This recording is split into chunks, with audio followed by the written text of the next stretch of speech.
Good morning, everyone. I am the worst daughter ever. I forgot to send my mom's card to her. I also forgot to send my daughter's card to her, and they're in the house. So I've decided to dedicate this whole video to my mom. Mom memories. Moments in time that are just mom memories. And I'm going to take off my glasses because I have to have my glasses off. I am not a movie star.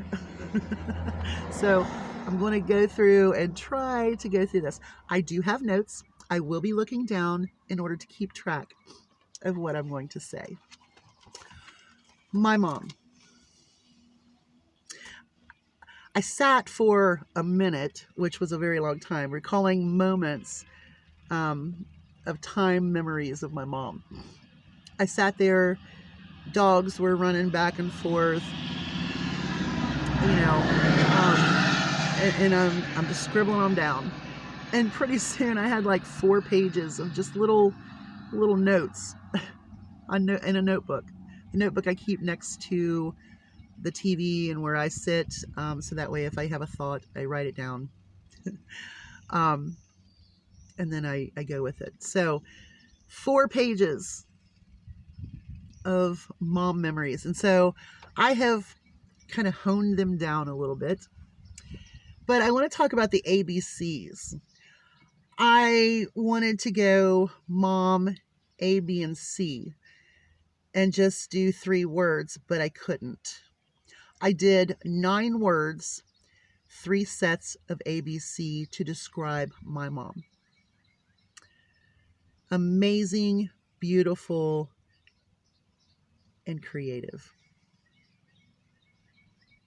Articulate, bold, and curious. Astounding, better than me, and courageous. A few facts about my mom.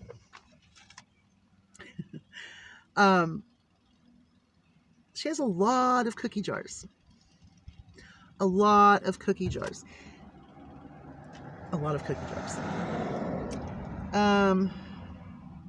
When I was, 9, 10, I really thought she had a major crush on George Strait. I actually thought that was going to be an interest of hers at 9 or 10. I was pretty young, but that was who I thought, oh my goodness, my mom is all about George Strait. My mom survived cancer. She is a cancer survivor. Good job. Now, moments or things that I have locked in here about my mom.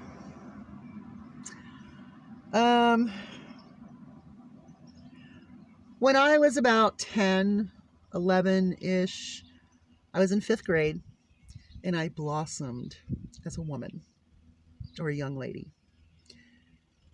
We went to a place called Gold Circle Mall. Oh, dear God. In this mall, they had like brassieres or tank tops or whatever, training bras, whatever, and brassieres, like in these bins in the middle where people are walking through. And here my mom starts putting these on me over top of my shirts. I was absolutely mortified. Thanks, Mom. That was one of the most embarrassing moments that my mom ever put me through. I just thought I had to tell that one.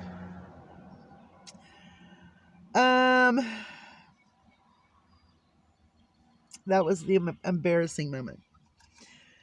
Let's see, what else? Oh, this stuck with me for all of my life. I was like 5-ish, 6-ish. I was watching Captain Kangaroo. which was a regular morning routine for me. Eat your breakfast, watch Captain Kangaroo, get ready for the day.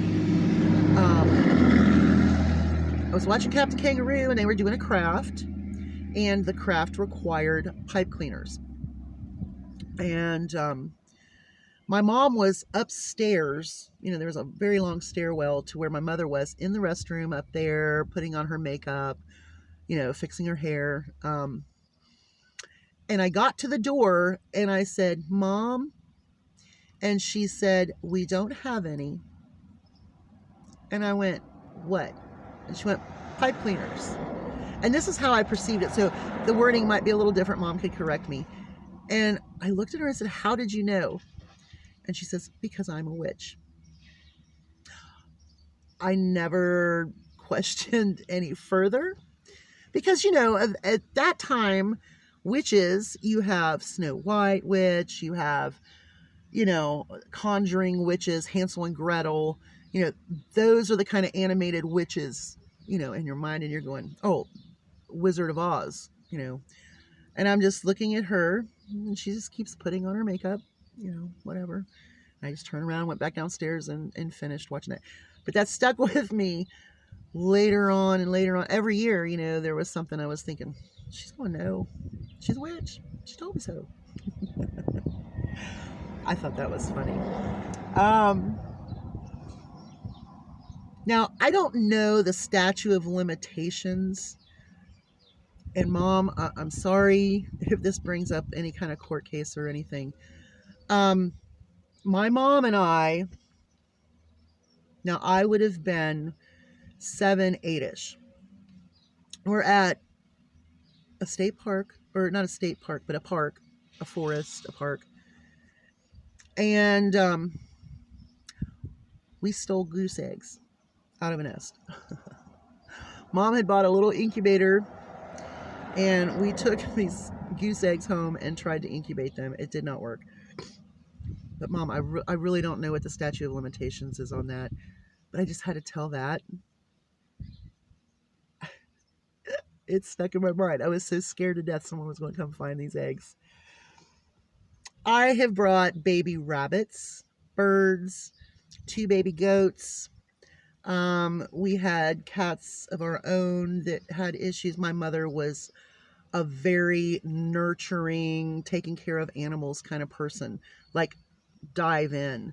The baby rabbits she and I raised, we turned them loose. And that was amazing. I had brought them from my grandfather's house where the dogs had gotten to the nest, and I had these baby rabbits. And she took over, actually, taking care of these rabbits, and then we turned them loose. I mean, fantastic. The baby goats, she ended up with a lot more goats. Sorry, Mom. They were fun.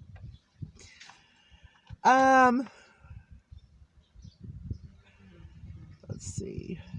Oh, she knew I was easily bribed with donuts. Like, this is a reoccurring thing with me, donuts. I mean, if someone brought like half dozen or a dozen glazed fresh donuts to me, I would probably spill the beans on anything they wanted. I'm just saying, truth serum. Bring me donuts. She used this when I was a kid to get me up and get me motivated, get me ready to go on a weekend to go either pick strawberries, which I absolutely hated to do. But I also knew that after that, we would be going to Gold Star? No. Empress Chili. Gold Star. Yeah. Empress is gone. I mean, I haven't found an Empress Chili in forever.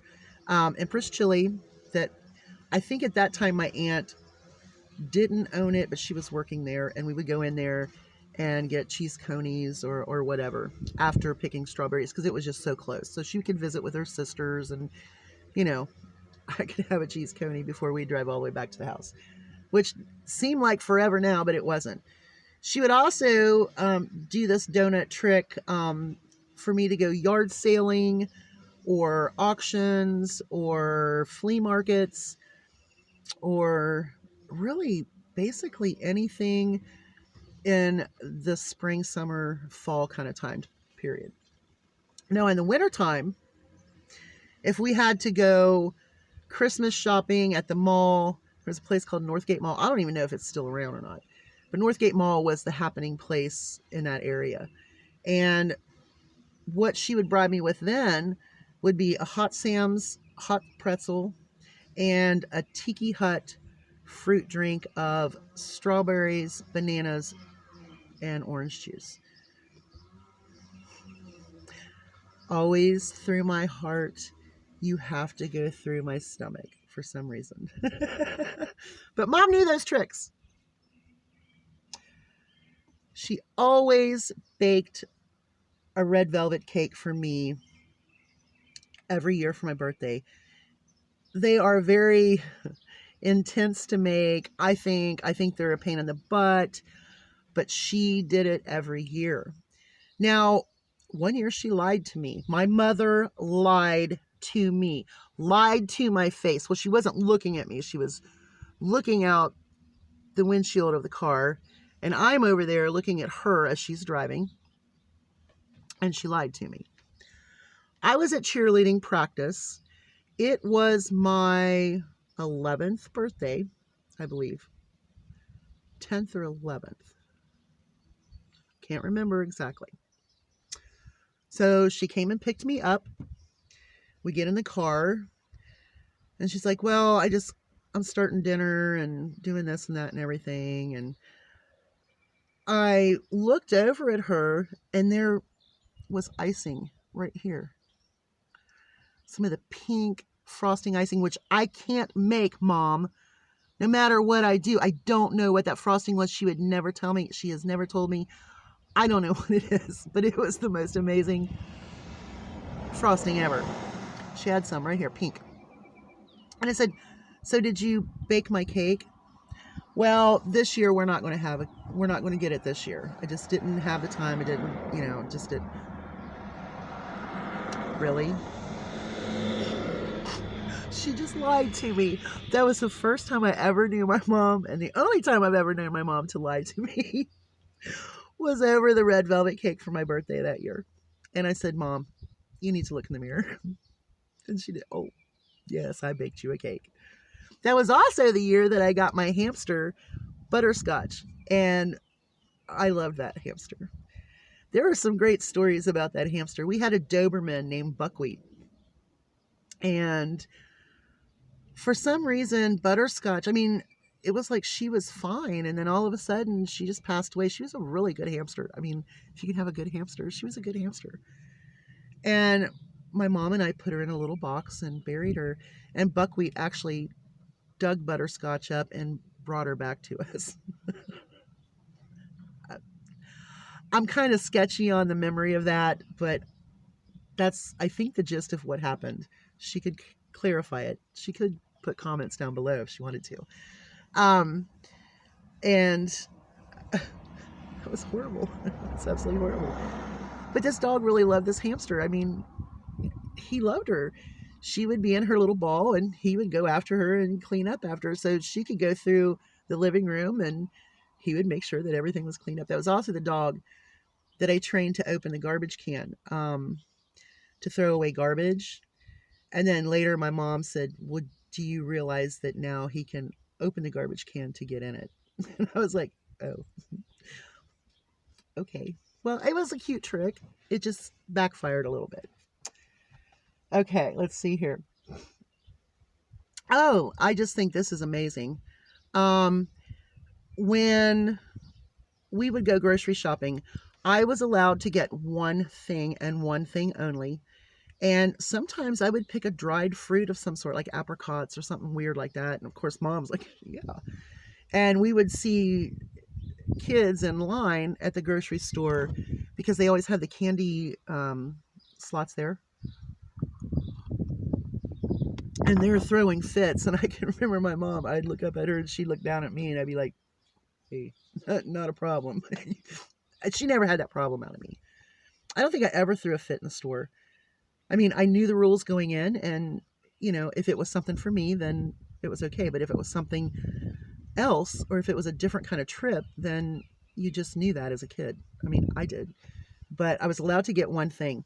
Something else, I could pick a fruit or a vegetable that I never ever knew. I mean, she didn't point them out to me, but if I was interested, I would say, "Hey, what is this?" Like I can remember the one example I can really remember is the eggplant. I had never seen an eggplant, as far as I know. I mean, I could have, I don't know. And we took it home, and I she cooked it, and it wasn't bad. I mean, she fried it. Fried a cat turd sometime, it's good, but that was my first thing. And I always think that's important. Let kids be adventurous, okay? You're taken for granted that the fruits and vegetables, and they're pretty much stuck knowing what corn, green beans, peas, broccoli, cauliflower, but when they go into a store and they see a store fruit or a passion fruit or a dragon fruit, something like that, you know, that's neat. A coconut or something like that. What a great creative way to make a memory for a child. I had to interject that in there. This is funny. I believe I was 9 or 10ish, and let's. Everybody had the bright idea to go to a haunted house. It was my mother, her husband, and I believe his father and myself. It terrified the hell out of me. There were some rooms that I saw, and it was horrible. It was horrifying. My mind is so creative that it goes way over what is just visually seen. It gets into a deeper thing really quickly. And at 9 or 10, that was probably very vivid to me. I did not like doll babies. I did not like clowns. I was terrified of clowns. Dolls that were clowns, hated them.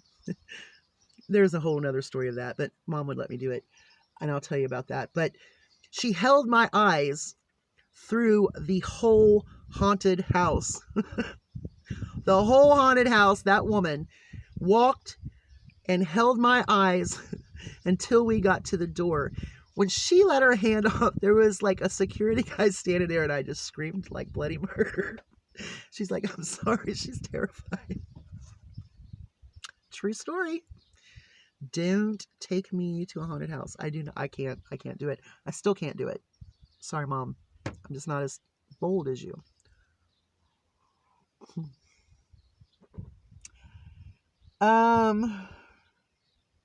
Something I always liked.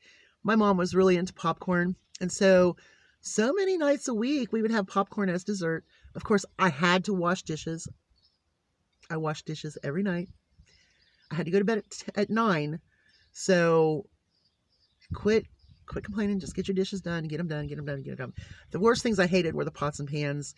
Other than that, I could fly through dishes, and the pots and pans I would just get so frustrated with. But one thing I remember is on those nights that we would have popcorn, she would always give me my popcorn first. And I always got mine first, and I thought that was great. And I always requested no salt, which my mother is a salt person, much like my husband, who is all about salt. But anyway, I always got my popcorn first. Of course, you want to give it to the kids so that way she can eat it and go to bed. But, to me, that was just like special to me. Oh, she tricked me into going to the dentist one time. There was this Saturday morning kind of show, and it was Dino Woman and something girl. I don't know. I don't remember how it went. But my mom had the Farrah hair, and I put ponytails in, and she's like, "Well, let's go. Is so and so and so and so." She omitted the truth. She didn't lie, if that's how you perceive omitting the truth. But we ended up at the dentist office that day. Thanks, Mom. Things I remember about her specifically. Uncle Remus stories. Burr Fox, Burr Rabbit, Burr Bear, Tar Baby, all of those. I had the complete book. Just like you get the complete book of Grimm fairy tales or Mother Goose Nursery Rhymes, all of that. It was a complete book of Uncle Remus's tales. I wish I had that book. I could kick myself in the rear end for not having that book. The thing about that book was that it was written as the accent of very southern it was written as a southern accent. So as you read, you did the sounds to complete, the words that we would say differently in a different era, a different location. I mean, this is like he wrote it as he would have said it then. My mother could read those stories and not skip a beat, not stutter, not stammer. I mean, she could get through it. Like, I would be sitting there, mesmerized as my mother would read this, because I would be in my room trying to read it and I'd be like, I can't do that. My mother, I would hand it to her and she would just belt it out. I mean, if there was an operatic kind of, I don't know. It just flowed. She just flowed with the Uncle Remus things. And that is amazing. And if my daughter watches this, I'm going to tell you right now, find some Uncle Remus's tales that are written like that and record your grandmother reading those. So that way your baby can get a gist of her great grandmother reading Uncle Remus tales. I'm telling you, amazing.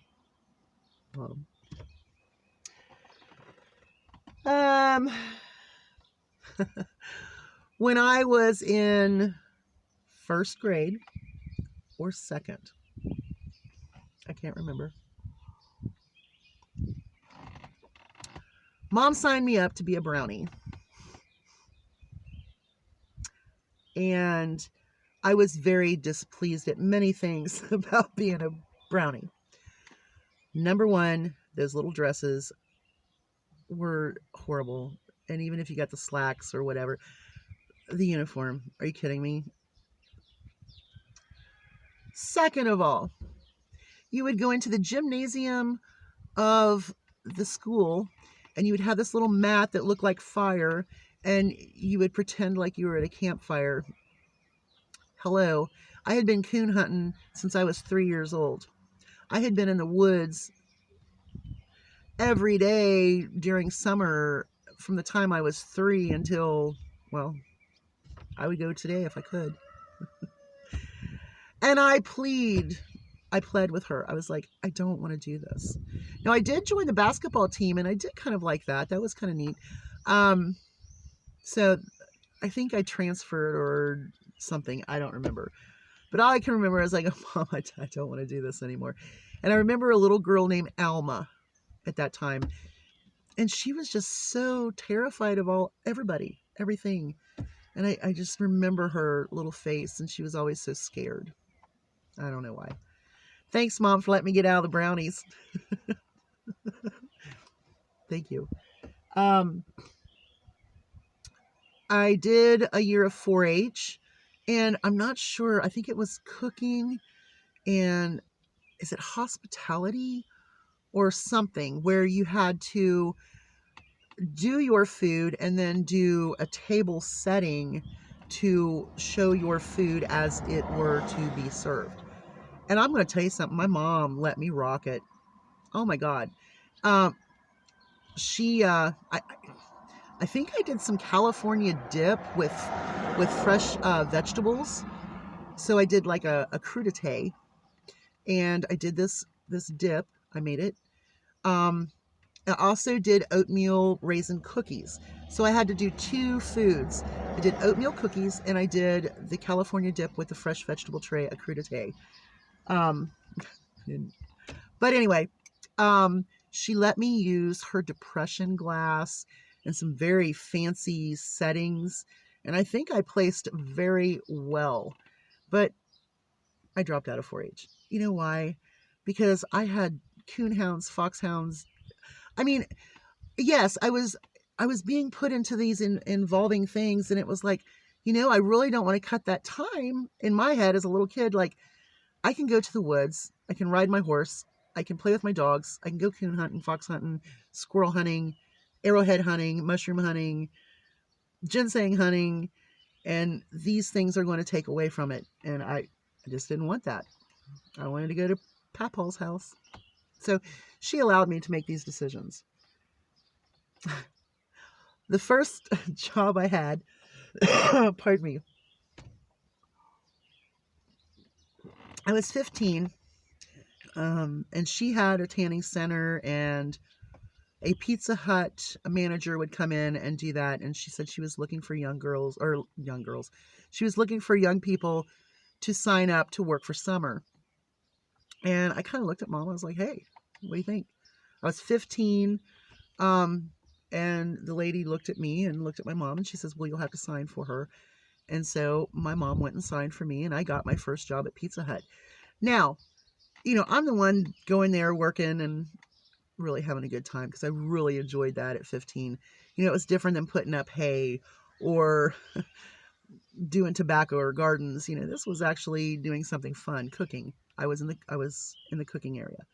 So anyway, my mom would take me to work and then come and pick me up. It was a pretty long distance, and I'm thinking, wow, she did that just so that I could have the work experience. So thank you.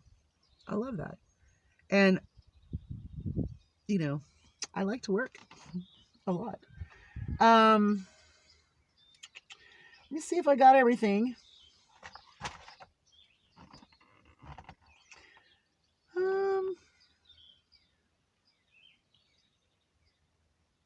Yeah. There's so many more, though. I mean, my mom, like so many moms of yesteryear, she was a young woman. She had me at 20. So I was 7, she was 27. And I look at that now, I was like, well, no wonder she was creative with me. I can remember she did arts and crafts and candles and did all those things. And I would watch or help. She did Mod Podge. I can remember when Mod Podge was the thing. She did stenciling on bags. She did VBS work, just everything. She's amazing to me. Mom, you're amazing, and I love you very much. And to all the moms out there, happy Mother's Day. And I'm sorry I forgot the card. Hopefully you'll get this. Bye, y'all. Hugs from a distance.